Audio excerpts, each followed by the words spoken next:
For more than 16 years, one man haunted the Roman Republic like no enemy before him. His name was Hannibal Barca, the Carthaginian general whose daring march across the Alps with elephants became one of the greatest military feats in history. Time and again, he shattered Roman armies that vastly outnumbered his own. At Trebia, he outmaneuvered Rome in the freezing winter. At Lake Trasimene, he orchestrated one of history's largest ambushes. And at Cannae, he annihilated nearly an entire Roman army in what many historians still consider the greatest tactical victory ever achieved on a battlefield. To the Romans, Hannibal seemed unstoppable.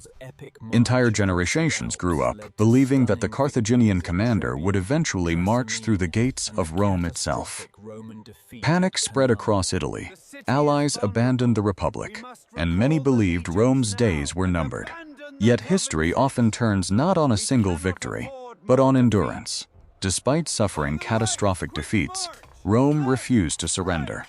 Instead, the Republic rebuilt its armies again and again, replacing fallen soldiers with new recruits while searching for a commander capable of defeating the greatest military genius of the age.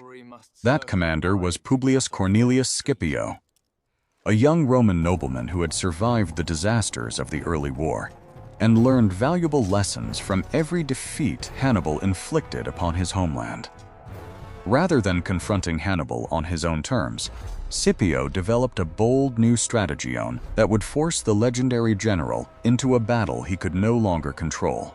In 202 BC, near the North African town of Zama, these two extraordinary commanders finally faced each other.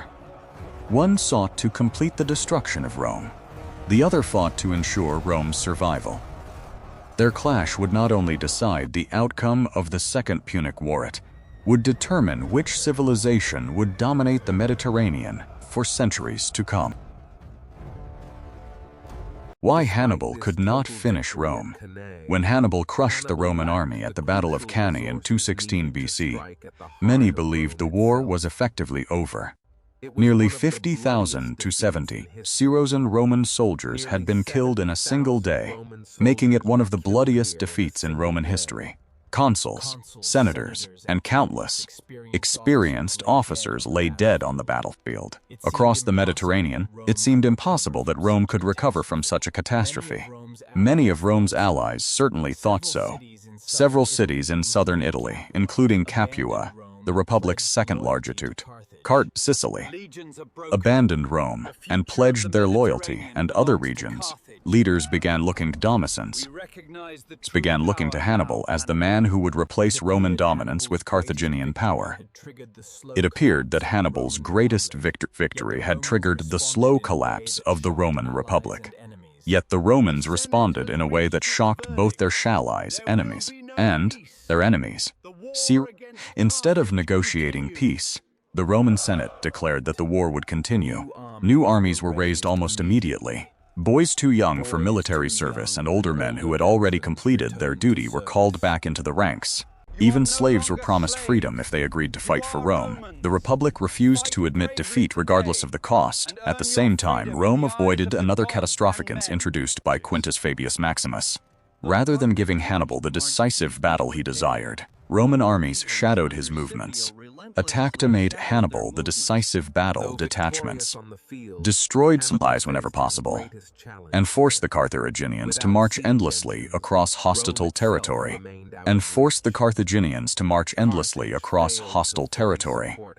Hannibal remained undefeated in open battle, but each passing year weakened his position. Enforcement Carthage arrived only in small numbers, while his veteran soldiers grew older and harder to replace. Reinforcements require information, meaning sufficient siege equipment. He could not attack the heavily fortified city of Rome itself.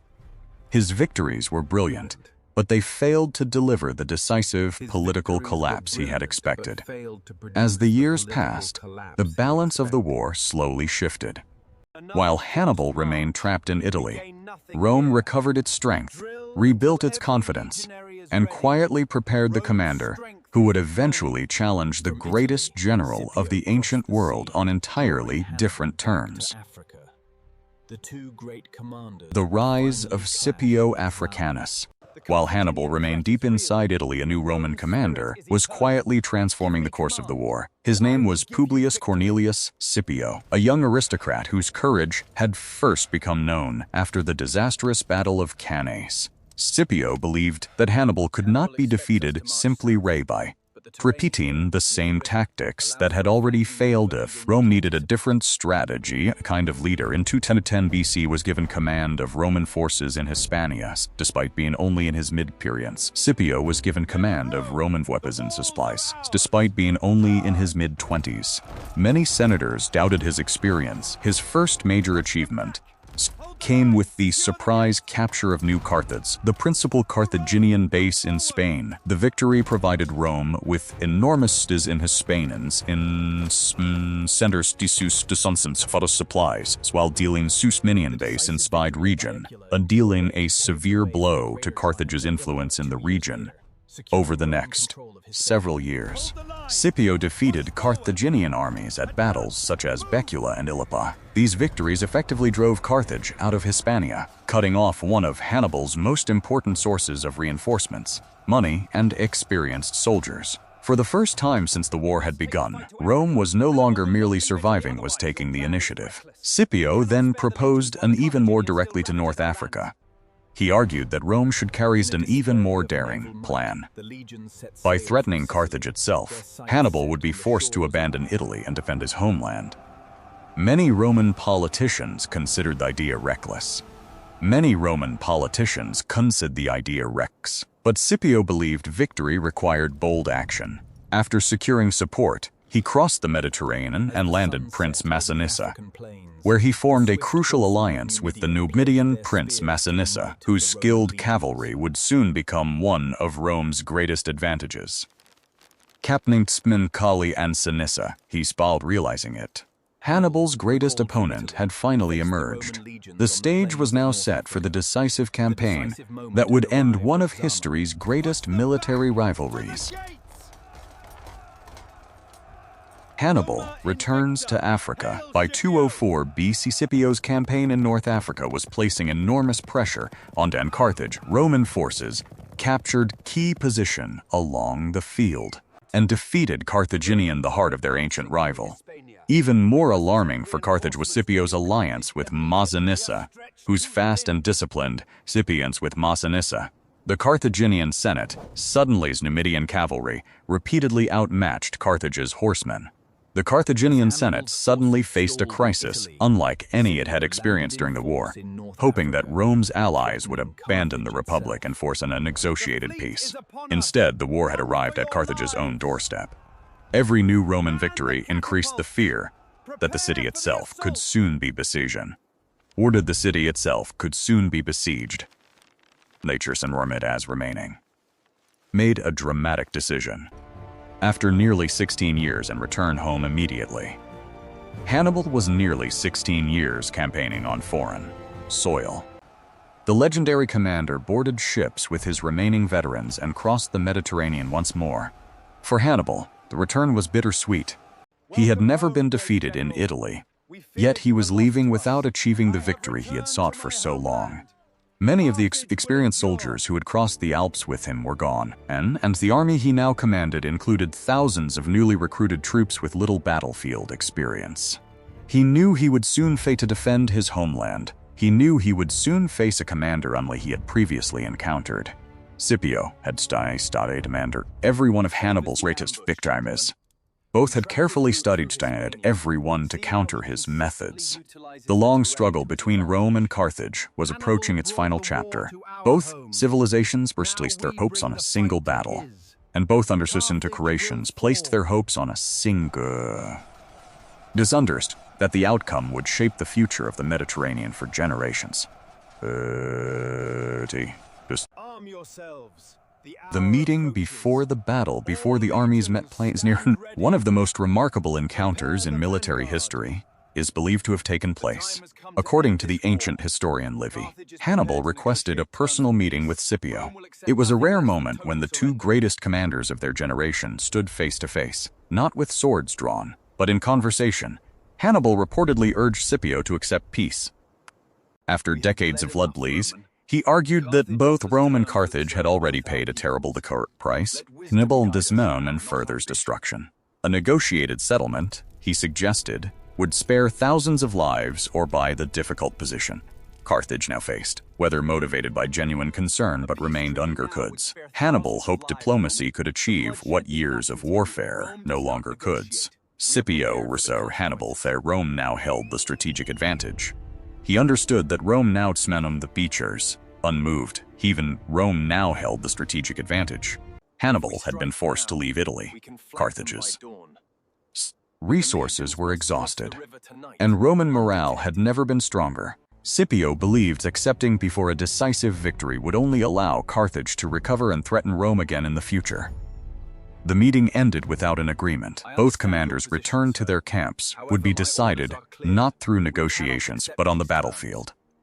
That evening, soldiers on both sides of the Second Tour, what they sensed would be the final confrontation of the Second Punic War. Veterans sharpened their weapons, officers reviewed their battle plans, and thousands of men wondered whether they would survive the coming day. The Battle of Zama would churred. As dawn approached, two of history's greatest military minds completed their final preparations. Within hours, the Battle of Zama would begin, and with it, the contest that would forever determine the legacy of Hannibal. The rise of Scipio Africanus, Roman Second Africanus, and the future of the Roman world. The Battle of 19 October, 202 BC. The armies of Rome and Carthage faced one another on the open plains near Zama in North Africa. After nearly 2 decades of war, every campaign, every victory, and every lee had led to stood soldiers silently defeated beneath the rising sun, fully aware that the future of both civilizations might be decided before nightfall.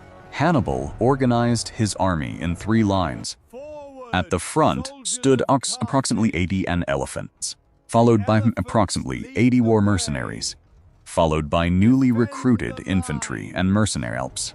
While his finest experience in African troops and fought for years in Italy marked the final reserve, while his finest veterans, the men who had formed the final battle, Hannibal unleashing his elite soldiers in the decisive phase of the battle. Hannibal and Mabel the Romans before unleashing his phase of the battle. Scipio, who, however, had studied Hannibal's methods with extraordinary care. Instead of deploying his maniples in the traditional checkerboard pattern, he arranged them in straight columns with wide lanes between each formation. At first glance, the gaps appeared to weaken the Roman line. In reality, they were carefully designed corridors for the approaching elephants. As the signal was given, Hannibal's elephants thundered forward, while Carthaginian soldiers shouted in support. The terrifying animals had broken enemy formations many times before, and Hannibal hoped they would once again create confusion before his infantry advanced. Scipio's remained then furious. Romans trumpeters and soldiers shouted and struck their shields.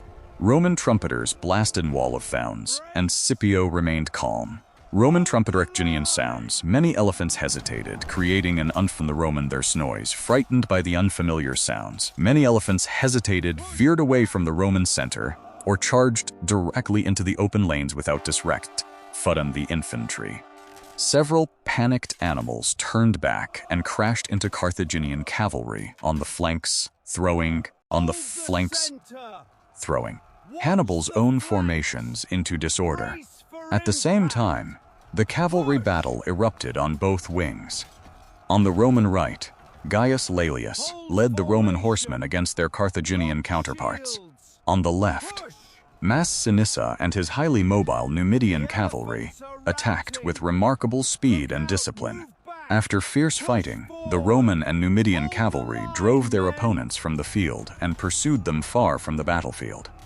Although Hannibal had lost control of his elephants and his cavalry, the struggle was far from over. The heart of his army still stood firm. His infantry advanced steadily toward the Roman line, determined to prove that Carthage's veteran soldiers remained among the finest warriors of the ancient world. The decisive clash between Rome's disciplined legions and Hannibal's battle-hardened veterans was about to begin. The outcome would depend not on surprise, but on endurance, leadership, and the ability to adapt under relentless pressure. The decisive blow. With the elephants scattered and the cavalry driven from the battlefield, the struggle at Zama entered its most critical stage. Hannibal's veteran infantry, many of whom had campaigned with him for years in Italy, now advanced into the fight. These experienced soldiers were disciplined, resilient, and determined to restore the momentum lost through Scipios phase of the battle. The Roman legions met them head-on that had been lost during the opening phase of the battle. The Roman legions met them head-on. The clash was fierce across together. Spears splintered. It appeared that Hannibal's veterans and swords flashed across the dusty plain. Neither side gave ground easily. For a time, it appeared that Hannibal's veterans might once again achieve the impossible. Scipio recognized that this was the experience. He maintained discipline throughout the Romans' position. Gained intense veterans, ni specific moment, from taunting his soldiers from breaking formation despite the entranks. Every cohort held its formation, waiting for then, visit, opportunity to strike. That opportunity arrived when the Roman and Numidian cavalry returned. After pursuing the defeated Carthaginian horsemen, Massinissa and Gaius Laelius led their cavalry back onto the battlefield at exactly the right moment. Galloping behind Hannibal's army, they charged directly into the rear of the Carthaginian infantry. Caught between from the Roman legions attacking the front, Hannibal's army found itself cavalry striking from behind, and Hannibal's army found itself trapped in a deadly double fight. The carefully organized battle line clapped deadly double attack. Veterans, soldiers fought desperately, and no cavalry left to rescue them. But there was no room to maneuver. Hannibal withdrew with the survivors who could escape. Thousands seen that the battle had been lost. Hannibal with the survivors who prisoner. Thousands of Carthaginian soldiers lay dead or were taken prisoner. The Battle of Zama was over, and the Numidian Punic War. Rome had finally defeated the commander who had terrified the Republic for nearly 2 decades, while Scipio had secured a victory that would earn him the immortal title of Scipio Africanus. The legacy of Zama.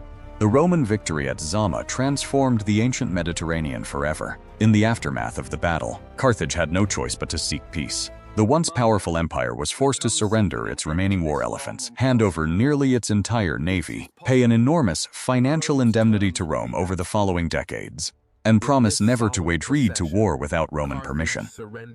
For Hannibal, Carthage continued to exist as a city. It would never again challenge Rome as an equal, but career Zama marked the end of a Rome major military defeat. Despite suffering his first and only major castle survived, his victories at military career, his reputation as one of history's greatest commanders defeat, and Cannae continued to inspire melee commanders survived. His victories at Trebia, Lake Trevi, and Cannae continued inspired canon military leaders for more than 2,000 years. Even many Roman historians admired his courage, creativity, and ability to achieve extraordinary victories against overwhelming odds. For Scipio, the triumph brought lasting glory. In recognition of his achievement, the Roman Senate awarded him the honorary title Africanus, forever linking his name with the campaign that saved the Republic. More importantly, he had accomplished what no other Roman general had managed to do: had defeated Hannibal in open battle, reached far beyond the battlefield. Flexible tactics and outstanding leadership. With Carthage due to Mediterranean, eventually military, to cuter Roman expansion Mediterranean. With Carthage broken, Rome emerged as the dominant for future, renewed Roman expansion into Greece, Asia Minor, and eventually much of North Africa and the Near Easts. The Battle of Zama was therefore more than the conclusion of Acre and the Near East. The battle emptied Mediterranean more than the future of the Second Punic War. It was a turning point world fucat. Iento, Trant, in sen important the honorary different path. Instead, Scipio's victory secured Rome's future and centuries of Roman influence, shaping the civilization that would leave an enduring mark on law, engineering, language, and Western history itself. The Battle of Zama was not simply the final battle of the Second Punic War. It was the moment that changed the course of history. For nearly 2 decades, Hannibal had pushed the Roman Republic to the brink of destruction. winning some of the most brilliant victories ever recorded. Yet Rome's determinations, its ability to recover from devastating losses, and the leadership of Scipio Africanus ultimately turned the tide. He studied his opponent carefully, adapted Roman tactics, built powerful alliances, and chose the right battlefield at the right time. His victory demonstrated that preparations, discipline,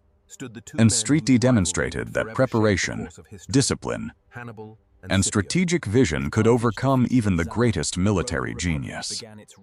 But what do you think? Was Hannibal still the greatest commander of the ancient world despite his defeat? Or did Scipio deserve that title after Zama? Share your thoughts in the comments below. If you enjoyed this journey into ancient history, don't forget to like the video, subscribe to the channel, and turn on notifications so you won't miss our next story from the world of ancient Rome.